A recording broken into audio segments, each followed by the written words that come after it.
Magandang hapon po mga kapatid. Sa atin pong mga kasama sa Zoom at sa Facebook Live, magandang hapon po sa ating lahat. So ngayon po tayo po ay muling magpapatuloy sa atin pong devotional. Ang atin pong pabagat ay The Covenant and the Sabbath. At ang atin pong presenter ay Sister Michelle Royo. And bago yan, tayo po ay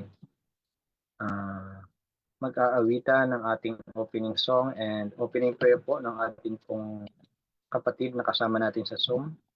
Ibibigay po siguro natin ang atin pong pagbukas na panalangin sa atin pong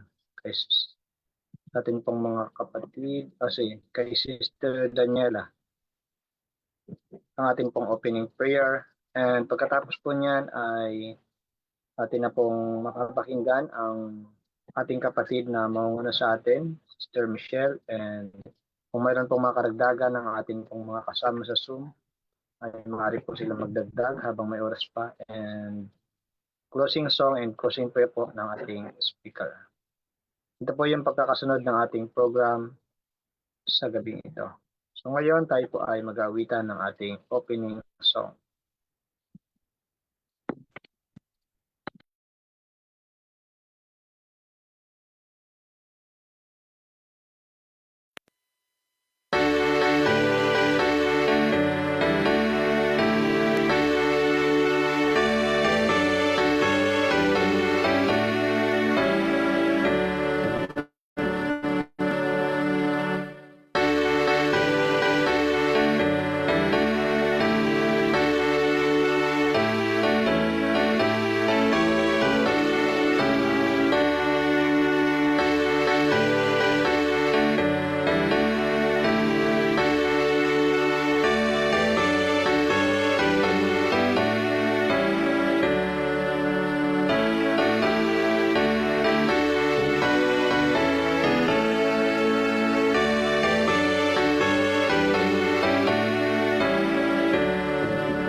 Let's pray po.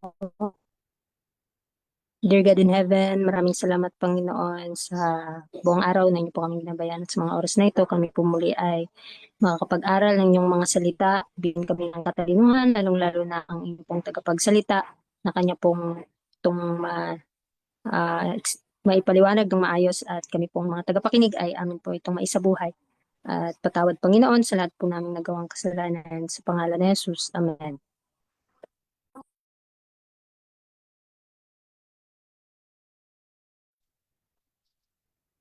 So ngayon po, tawagin na po natin si Sister Michelle Royo. Sister Michelle, pa.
Tawagin na po natin si Sister Michelle.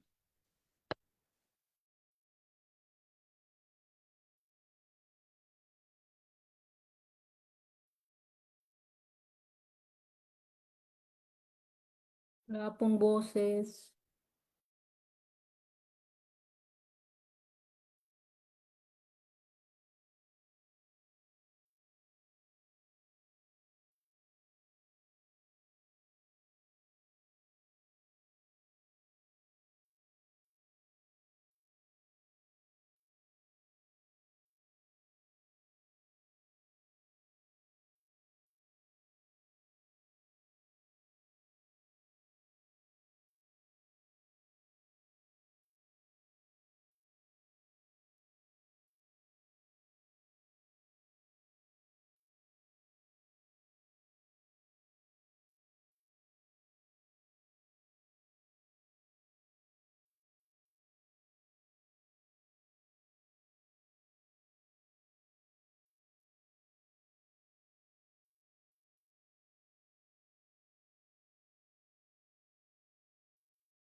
Hello po, naririnig po ba ako?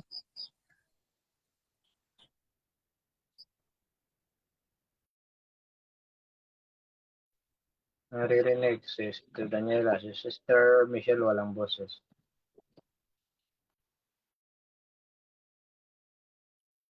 Sabi daw po, wait lang daw po, sabi ni Ate Michelle.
So habang naghihintay po tayo kay Sister Michelle, so ang atin pong pag-uusapan ay patungkol po sa tipan ng Diyos at ang Sabat sa bansang Israel.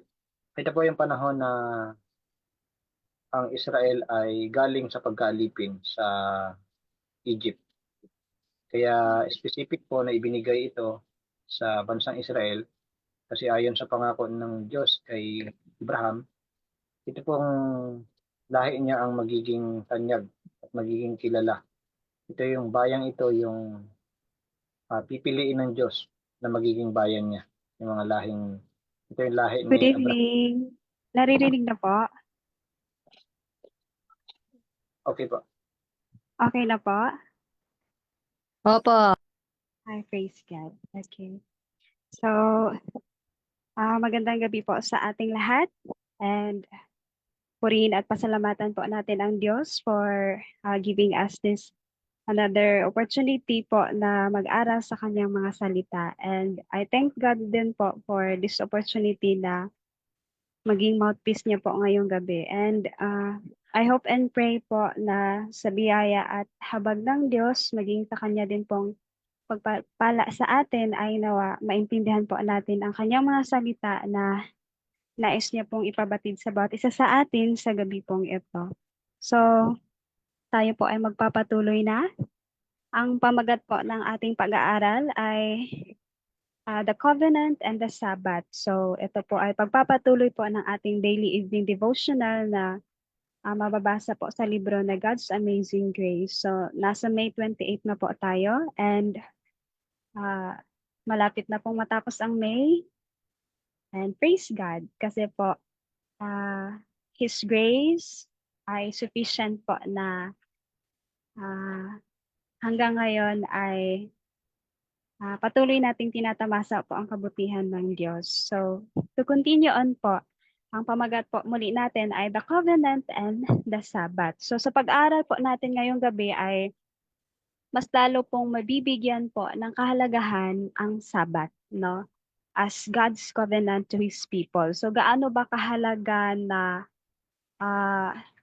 gaano kahalaga sa atin yung Sabbath? No? Especially as we profess to be Sabbath keepers. No? So, ano yung bigat nito sa ating buhay? Kasi sometimes, when we come to hear po sa Sabbath, parang, okay, yeah, we worship on the Sabbath, ganito, ganyan. But at this time, I was blessed din po nang nag-review ako na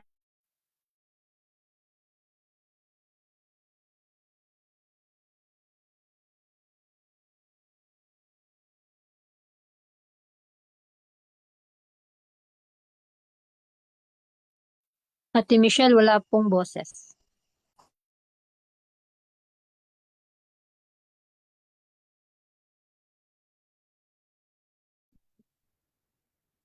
okay po.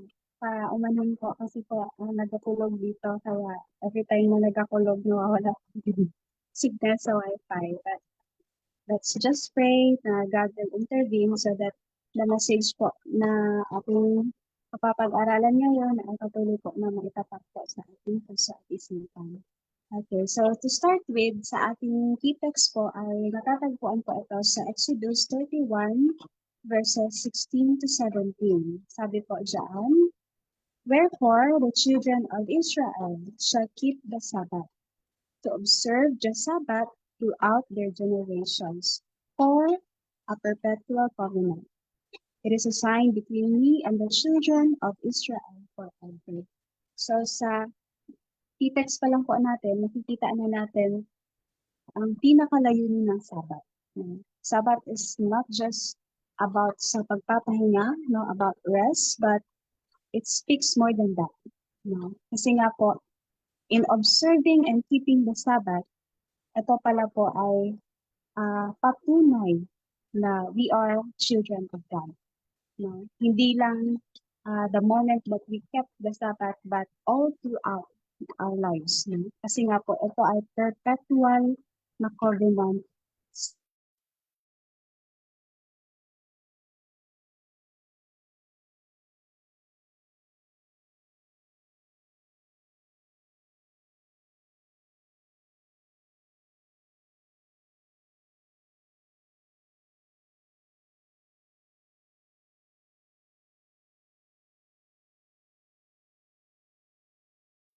Nawala po si Ate Michelle, so ako na lang po muna ang magpapatuloy sa presentation niya. Ayan, Kuya Frank, naririnig ba ako? Ayan, nandyan na. Welcome po, Ate Michelle.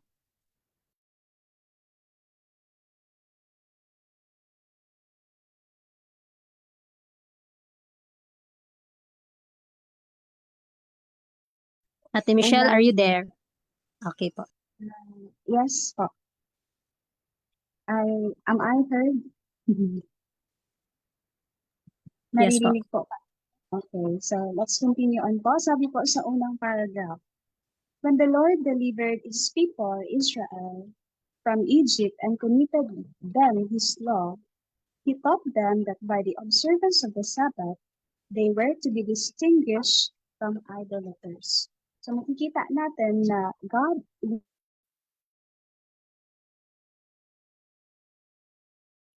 He left again. Ayan, si Ate Michelle nawawala siya. So, ayan po mga kapatid, napakaganda po ng ating napag-aralan. Ano? Let's continue while waiting sa ating speaker for this evening. Sabi dyan, when the Lord delivered His people, Israel, from Egypt and committed to them His law, He taught them that by the observance of the Sabbath, they were to be distinguished from Babalik po. idolaters. So, okay po, Ate Michelle. Go ahead po, Ate Michelle. Yung signal po ay unstable. Pero let's just continue to pray po na intervene po ang Diyos. Okay, so we can see po dito sa unang talata na the Lord used the Sabbath po para ma-distinguish ang kanyang bayan. And kung ano po yung ginawa niya in the past is the same po ang gagawin niya and ginagawa niya sa kanyang bayan in this present time. No? So Sabbath is not just a day of rest, katulad po ng sinabi ko kanina, but it is really a sign na tayo ay bayan ng Diyos. And makikita natin by thinking of it, no? Pag talagang isipin at intindihin natin, if we are not keeping the Sabbath and if we are not Sabbath keepers, masasabi natin na hindi tayo nabibilong dito sa mga tao na inaangkin ng Diyos na kanyang bayan in which nagkaroon siya ng pakikipagtipan. No? And though masasabi natin, yes, na we are all created by God, but God has this iba talaga na mga tao. No? Na sabi nga po na we, as Seventh-day Adventists, we are set in a world as watchmen and light bearers. No? And by the name Seventh-day Adventists, we are to lift the standard or the banner of Sabbath keeping. No? Okay, so to continue on po, patuloy po tayo. Sabi dyan, as the Sabbath was the sign that distinguished Israel when they came out of Egypt to enter the earthly Canaan, so it is the sign that now distinguishes God's people as they come out from the world to enter the heavenly rest.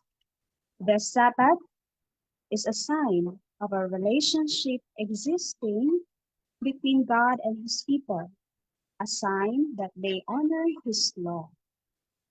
It distinguishes between His loyal subjects and transgressor. So dyan pa lang po makikita na natin na talagang sabi nga po sa Biblia, di ba, na pinili tayo ng Diyos. No? We are a peculiar people, a chosen generation.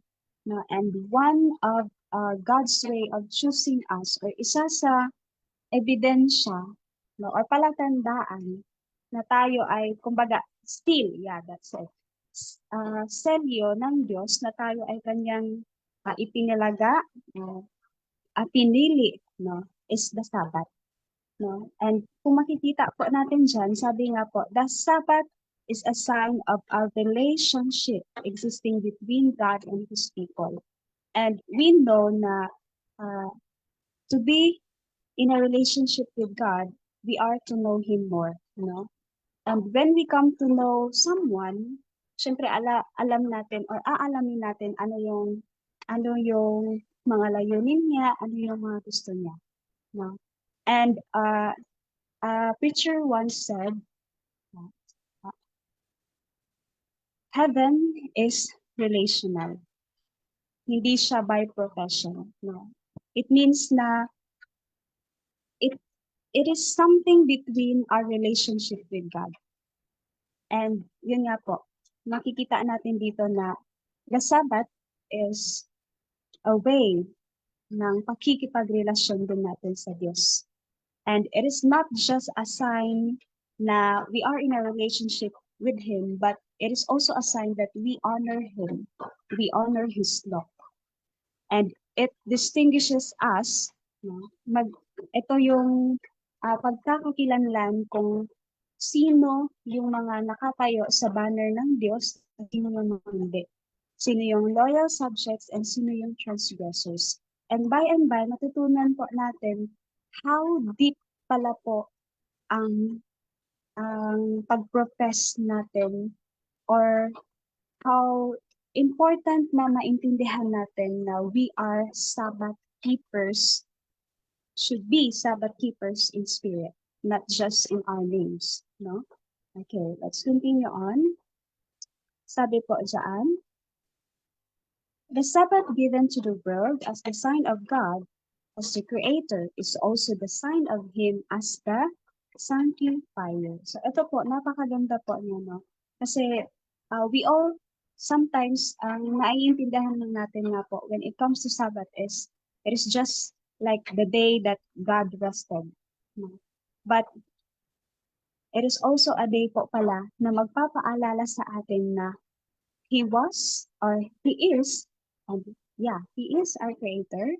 He was our Creator through Jesus Christ, and it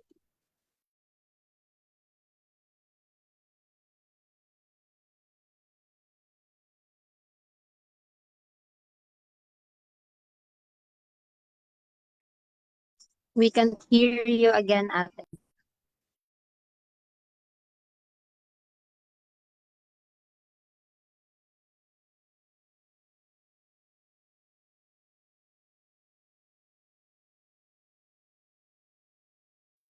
So, hindi po natin naririnig ang boses ni Ate Michelle. So, Ate Michelle, are you there pa? Hmm.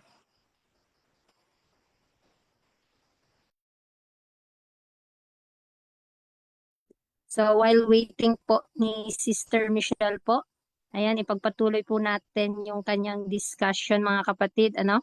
Sabi dyan, yung Sabat pala ay binigay sa atin as the sign. Ano, isa po pala itong sign of God as our Creator. And also, the sign of Him as the Sanctifier. So, hindi lang pala siya yung ating tagapaglikha, pinapabanal din niya po tayo sa pamamagitan ng pangingili ng araw ng Sabat. Kasi may nabasa din ako, mga kapatid, ano, yung kapag or naging faithful tayo about sa Sabat is magiging faithful din tayo sa buong kautusan. Kasi yung Sabat is a sign, or dyan yung test of loyalty natin sa Panginoon. Yan, Ate Michelle, are you there na po? yes po, thank you for Okay po. Thank you po. pag-explain po, Sister Daniela. To continue on po, sabi nga po kanina sa isang pioneer natin na Sabbath is not just a commemoration of the creation. It's also a commemoration of redemption.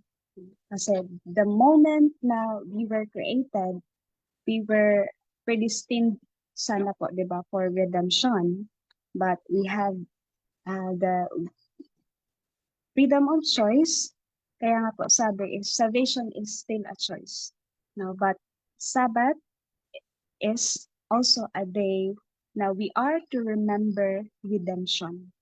No, hindi lang yung creation. That's why sabi nga po na it's also a sign of Him as the Sanctifier. No? And totoo po yung sabi ni Sister Daniela na in keeping the Sabbath, tayo ay pinapabanal ng Diyos. No? And we know na when we magnify po yung subject ng Sabbath, marami pong mga bagay na tinuturo ng Diyos sa atin upang hindi lang mapabanal natin yung araw, but the very purpose of God is us na sanctified. No? And pagpapatuloy po, sabi po dyan, the power that created all things is the power that recreates the soul in His own likeness. So napakaganda po, di ba, na ang kapangyarihan na gumawa ng lahat ng bagay is the same na magsasagawa ulit po sa ating mga kaluluwa upang maibalik tayo sa Kanya. Kaya yun po yung pinaka-essence actually ng Sabbath. No, hindi yung matutulog lang tayo dahil araw siya ng pagpapahinga, but it is a day where God ay ibubuhos niya yung fullness ng kanyang blessing. No? And sabi nga po, na may mga nagbabahagi na sabi nila na kung hindi mo makip na holy ang unang araw or ang ilang araw, it is difficult for you to keep the Sabbath holy din on that very day. So, ibig sabihin po pala, Kaya sabi nga nila, di ba, na hindi lang dapat tayo Seventh-day Adventist, but 7 days Adventist. Now, it simply means na we are to keep every day as holy day, no? But yun nga, yung pinaka-fullness po is the Sabbath, no? And ganun din po ang Diyos sa atin. Kung paano niyang nilikha ang lahat ng bagay, He wanted also to recreate His likeness po sa bawat isa sa atin.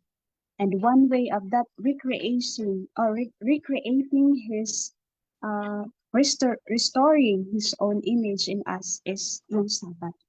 No? Okay? Let's continue po. Sabi po dyan, to those who keep holy the Sabbath day, it is the sign of sanctification. Through sanctification is harmony with God, oneness with Him in character. No? So sa araw po pala talaga ng blessed na Sabbath ay napapabanal tayo ng Diyos.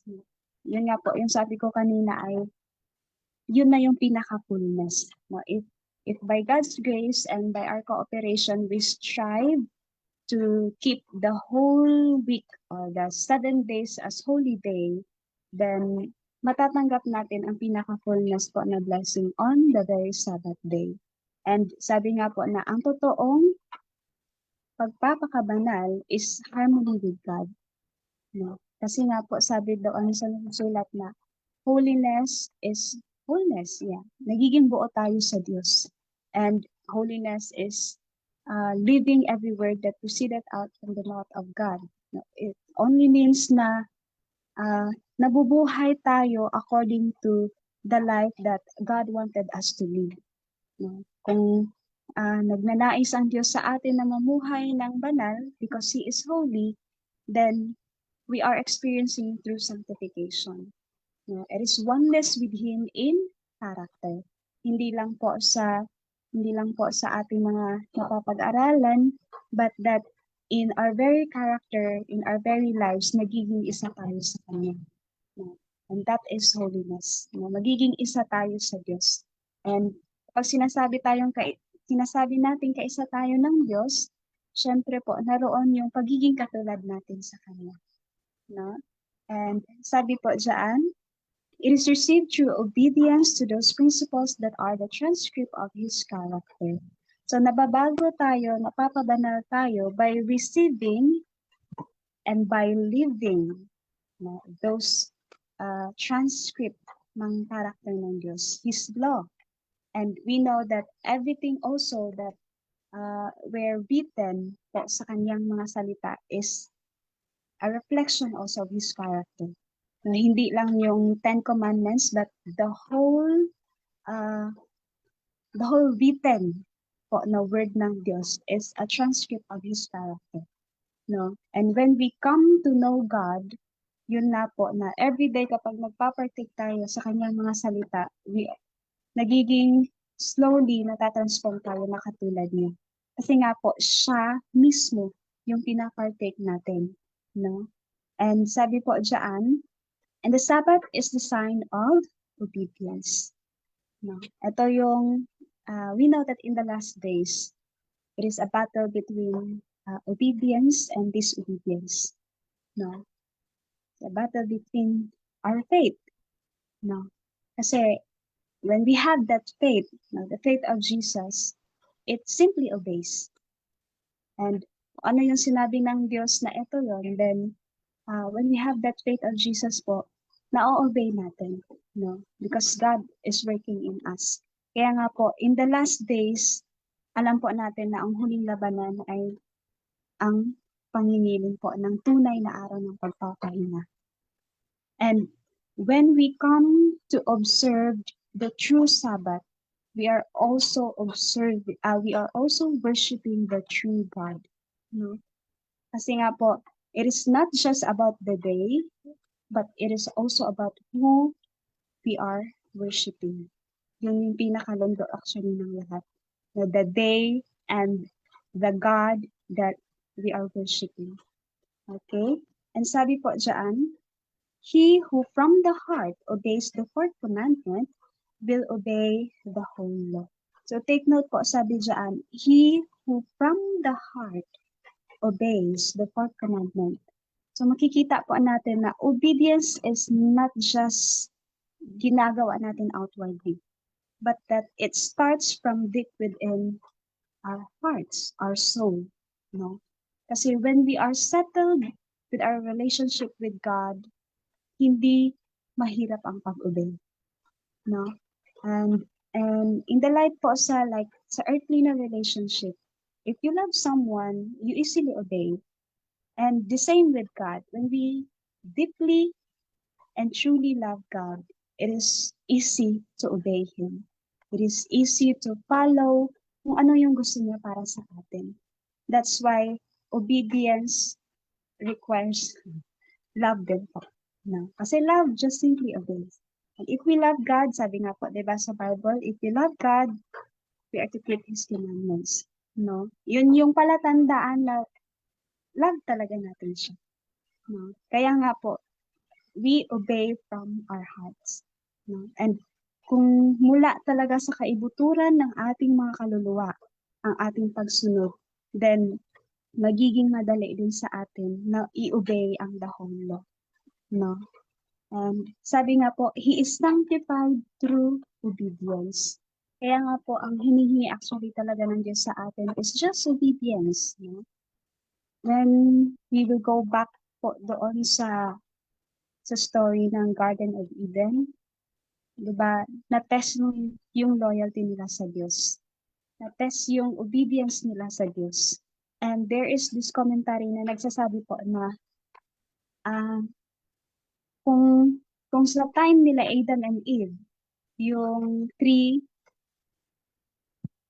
of the knowledge of good and evil, yung naging ginamit ng Diyos na matest yung kanilang loyalty, sa panahon din po natin it is the Sabbath. Na doon matetest kung loyal ba tayo sa ating sinasamba. No? And the thing na kailangan po nating ng masinsinan talaga na pagsaliksik sa ating mga puso is nawa hindi tayo masumpungan na tinimbang at nasumpungan kulang. No? Palagi po talagang nagpapaalala sa akin, especially pag nabobrought up po ang Sabbath na topic is yung not all Sabbath keepers will be sealed. No, they know their master's will, pero hindi nila ginagawa. And that is one thing po na pagbubulay-bulayan po natin. Kasi maaring we are just keeping the Sabbath, but our hearts are not fully transformed by keeping it. No? Kasi maaring natin i-keep talaga ang Sabbath to the letter, but that's our spirit. No? Talaga bang deep within us, no? Deep within our souls, ay tunay ba nating kinikip yung Sabbath or tunay ba nating sinasamba ang Diyos ng Sabbath? No? Okay, to continue on po, sabi ko dyan. Patuloy po tayo. Sabi po, to us as to Israel, the Sabbath is given for a perpetual covenant. To those who reverence His holy day, the Sabbath is a sign that God recognizes them as His chosen people. Kaya nga po, perpetual covenant, walang katapusang kikipagtipan ng Diyos sa atin. Isn't it napaka mabuting pagbubulay-bulayan po na nakipagtipan ang Diyos sa atin. And when we say covenant, hindi siya basta-bastang mababalik. So, ganun kalalim ang pag-ibig ng Diyos sa atin. Na kaya niyang makipagtipan sa atin, even though He knows na may possibility tayo na to break that covenant. But God still chose to have a covenant with us through the Sabbath. It is a pledge that He will fulfill to them His covenant. No? And praise God because ang Diyos kapag nangako ay hindi mapapako. And when He said, He will do it. When He pledged, He will fulfill it. No? Every soul who accepts the sign of God's government places himself under the divine, everlasting covenant. He fastens himself to the golden chain of obedience, every link of which is a promise. So, purihin po ang Diyos because we have a God like Him, no? Na He really longs us po na maibalik sa Kanya. And He do whatever He wants to do para lang po ma-restore yung imahe niya sa atin. No? And we know na everything na ginagawa ng Diyos ay para sa ating ikaliligtas. And sabi nga po, He fastens Himself to the golden chain of obedience, every link of which is a promise. And every promise of God has a condition, and the condition is obedience.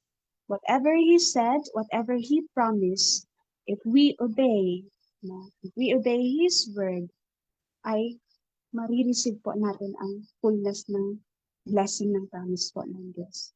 Okay, to continue on po. Sabi po dyan,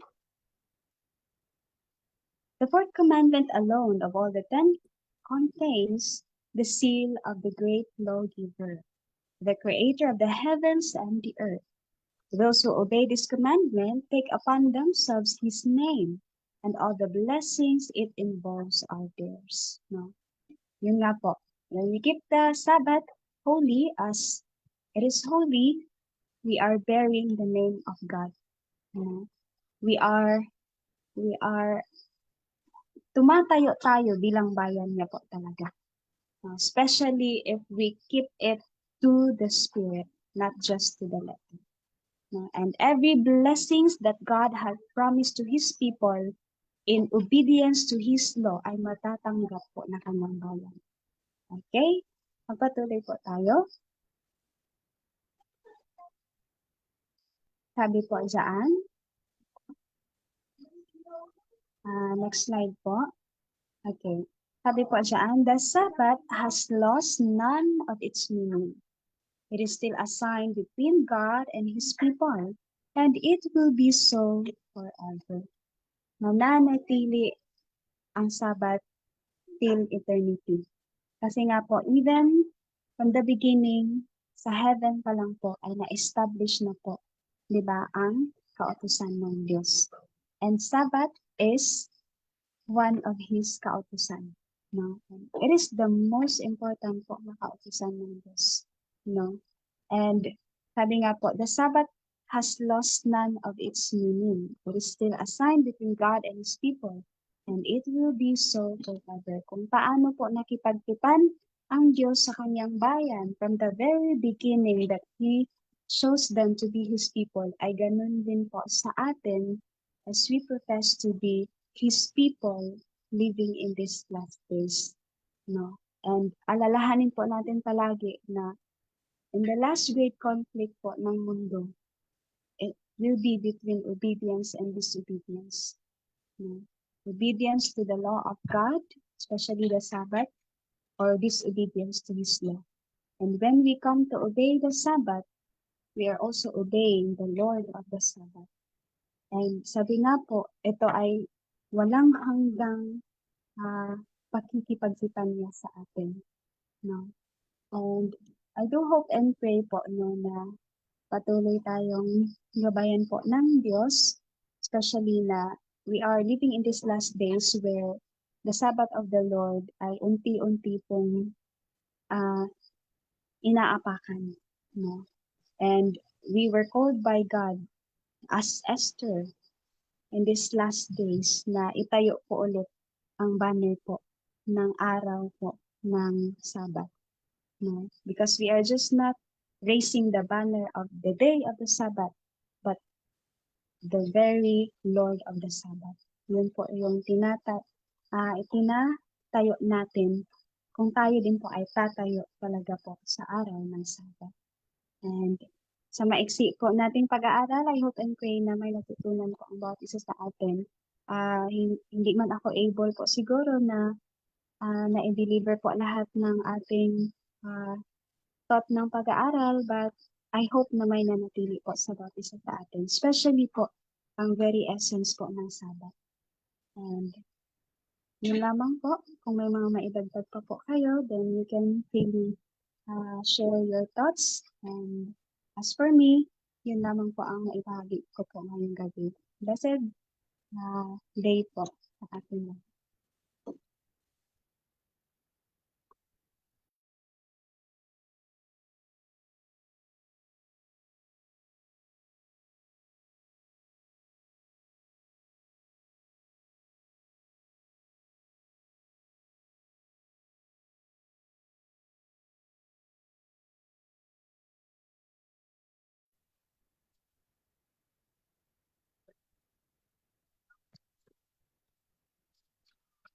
Maraming salamat, Sister Michelle, sa inyong pong panguna sa napakalagang paalala at napakagandang pag-aaral na kung saan ito po ay palaging paalala sa bayan ng Diyos. Mauna sa Israel at hindi naman sa ating panahon. So ating napag-aralan, simulat nang ilabas ng Diyos ang Israel sa lupain ng Ehipto at sa pamamagitan nga ng kamay ng Diyos ay pinalaya sila. Kaya nga yung salitang Exodo sa Griego, sa Tagalog ay paglabas o pagpapalaya sa kanila. Kaya ibinigay sa kanila yung utos ng Diyos. Ano po ang dahilan? Ayon po doon sa Exodo 31. Basahin ko po sa Tagalog. Ang dahilan ng Diyos kung bakit pinag-iingat sa araw ng Sabat at pangilin ng kanyang bayan ang araw na ito. Sabi dito sa verse 16, kaya ang mga anak ng Israel ay maingilin ng Sabat, natutup pa rin ang Sabat sa buong panahon ng ilang lahi at pinakapalaging tipan. Or sa verse 17, ito ay isang tanda sa akin at sa mga anak ng Israel magpakailanman, sapagkat sa 6 na araw ay ginawa ng Panginoon ang langit at lupa at sa 7 araw ay nagpahinga at naglinhawahan. Ito po yung pinakang dahilan, hindi po sa inilabas lang sila ng Diyos sa lupain ng Egypt, kundi sa 6 na araw ay ginawa ng Panginoon at ang langit at lupa at sa 7 araw ay nagpahinga at naging utos niya para sa atin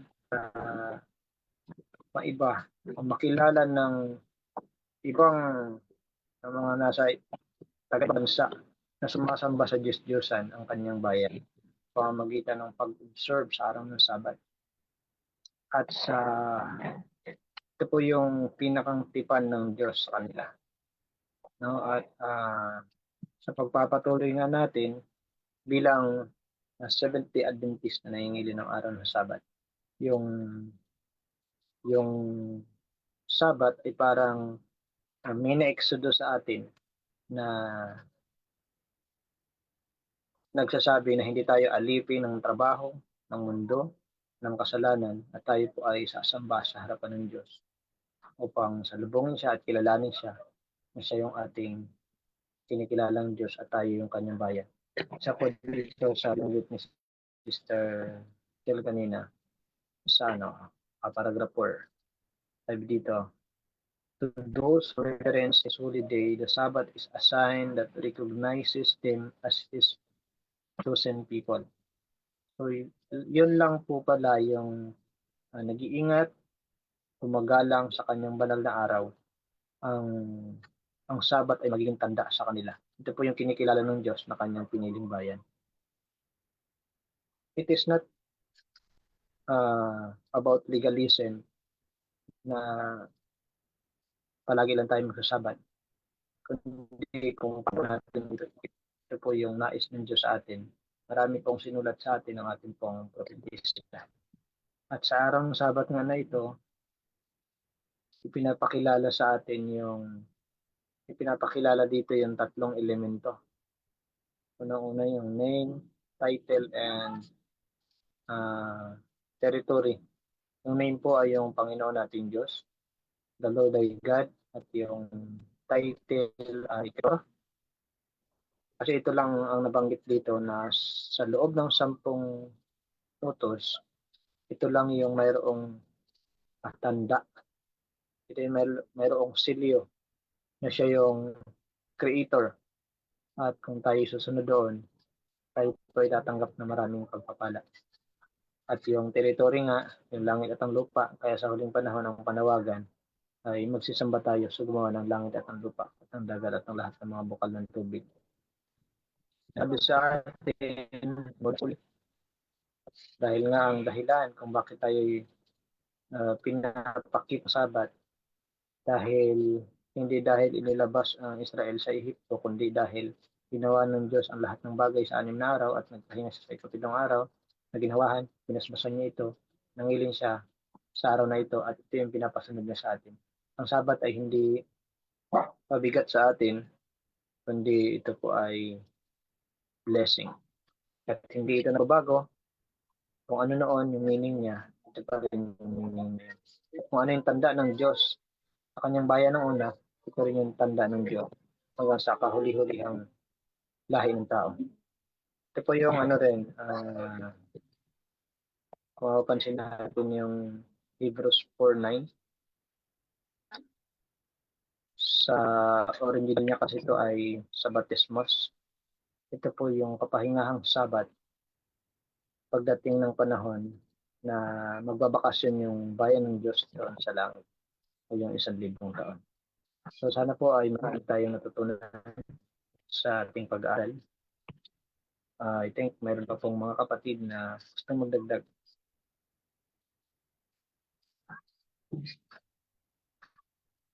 May mga kasama po tayo dito na pong gusto magdagdag. Kasama natin ang mga kapatid natin sa Tumpa Church, si Sister Tricia, Brother Martin, Sister Daniela. Baka meron po kayong mga karagdagan.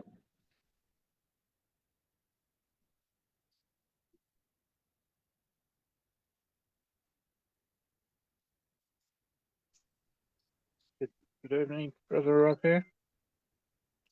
If we can just read a brief comment by Ellen White regarding the Sabbath.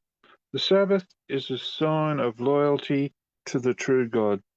Thus, the distinction is drawn between the loyal and the disloyal. Those who would have the seal of God in their foreheads must keep the Sabbath of the fourth commandment. So I'm sure there are a number of other statements in relation to our covenant, God's covenant with us, actually, that we're obligated to remember His creation, His works, and His promises to bless us as we honor what He has given to us. Thank you.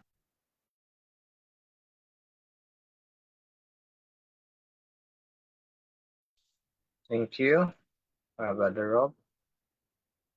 Sino pa po?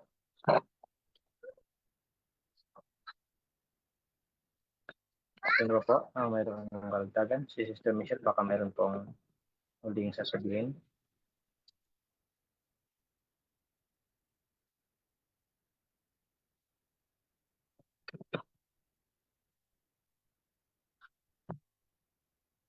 Malinaw naman siguro sa atin yung ating pong napag-aralan.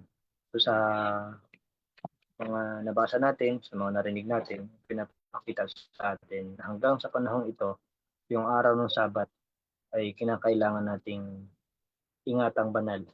At tayo mismo ay kailangan makinabang din doon. Hindi lang basta tayo magsabat o paparoon sa bahay-sambahan sa araw ng Sabat. Alalahanin natin na ang araw ng Sabat ay araw ng pamamahinga sa trabaho. Ito rin po ay araw ng pag-refresh sa ating mga kaluluwa para tatanggap tayo ng panibagong lakas sa loob ng 1 linggo.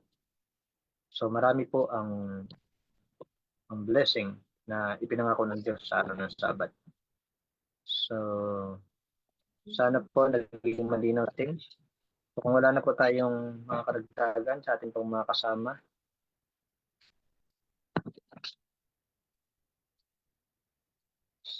si Sister Michelle ay mayroong kalagdagan. Tawagin po natin. Hello po. Na-remind lang po ako na one of the thing na makakatulong po sa atin na maging obedient and will able na makastand tayo sa test of loyalty in the last days or sa pinaka-great or sa pinaka-final na day na matetest yung loyalty natin is yung obedient tayo even from this ngayon pa lang, no? Kasi po, when we come to exercise obedience na ngayon pa lang, hindi pa tinetest, hindi pa tayo dumarating doon sa point na sabi nga na darating tayo na ipapapataw yung death decree. But we can only stand in that day if sa present time ay faithful na tayo and obedient na tayo sa kung ano yung gusto ng Diyos na lakaran natin. No? Kasi minsan, naglo-look forward kaagad tayo sa malalaking bagay na able tayong makastand.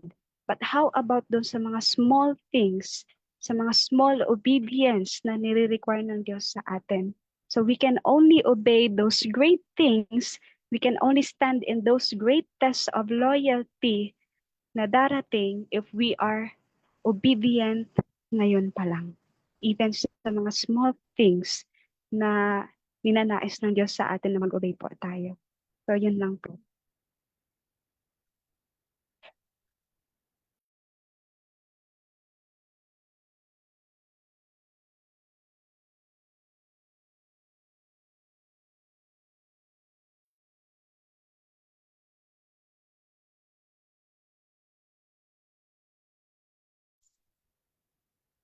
Okay. Amen po, maraming Sister Michelle. Kaya ngayon pa lang, ngayon yung sa na kailangan natin kagad sumunod kasi hindi natin masasabi kung ano yung bukas. Walang tao makapagsabi na kakayanin natin tumayo. Pero may ilan hindi natin nakikita sa ngayon. Pero sa loob-loob nila ay nagtatapat sila. Ang sabi nga ng quotation mark, sa panahon ng kaliwanagan, sa panahon ng araw pa, sa panahon ng maliwanag pa, hindi natin makikita ang liwanag ng mga bituin. Sa panahon ng kadiliman, nakikita natin na lumiliwanag ang mga bituin. Meron din po yung mga tahimik na nagtatapat para sa kalwalhatian ng Diyos, para sa pagsunod sa kanyang banal na kalooban. Marami pong salamat sa ating lahat. Tayo po ngayon ay dadako sa ating pong closing song and closing prayer by Sister Michelle.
Tayo po ay manalangin.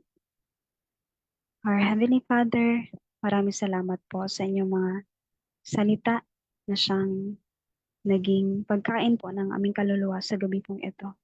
Maraming salamat po, Ama, sa pagpapaalala sa amin sa kahalagahan po ng banal na araw na hindi lamang po na ipanginin ito sa salita, kundi maisakabuhayan din po ang pinaka-kahalagahan po nito. And help us, loving Father po, na maging matibay pa po ang aming relasyon sa inyo, especially the Sabbath is approaching po, Ama. Nawa every Sabbath day will be a delight po sa aming kaluluwa in which we are to commune with you and maranasan po namin ang patuloy niyo pong pagliligtas sa aming mga kaluluwa.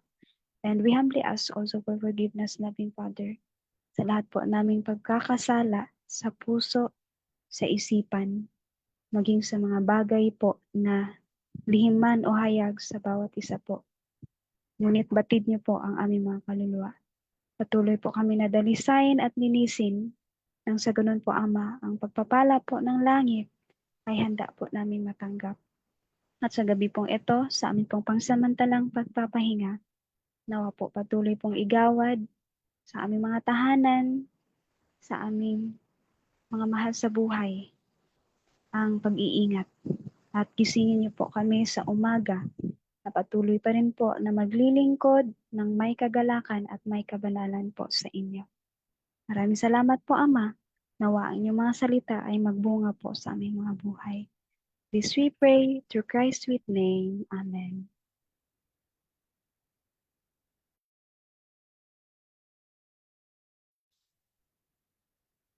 Doon lang po at nagtatapos na po ang ating pong program sa gabing ito. Sana po ay marami tayong natutunan at ang ating pong napakinggan ay sana po ay nagbigay sa atin ng panibagong lakas upang ating pong mas maintindihan pa ang tipan ng Diyos sa Israel at sa Seventh-day Adventist bayan ng Diyos sa panahon. Magandang gabi po sa ating lahat. Sa muli po, mayroon po tayong morning devotional alas 5 ng umaga at evening devotional naman. Bukas po ay meron tayong whisper worship alas 6 ng hapon ang simula. Magandang gabi po sa atin.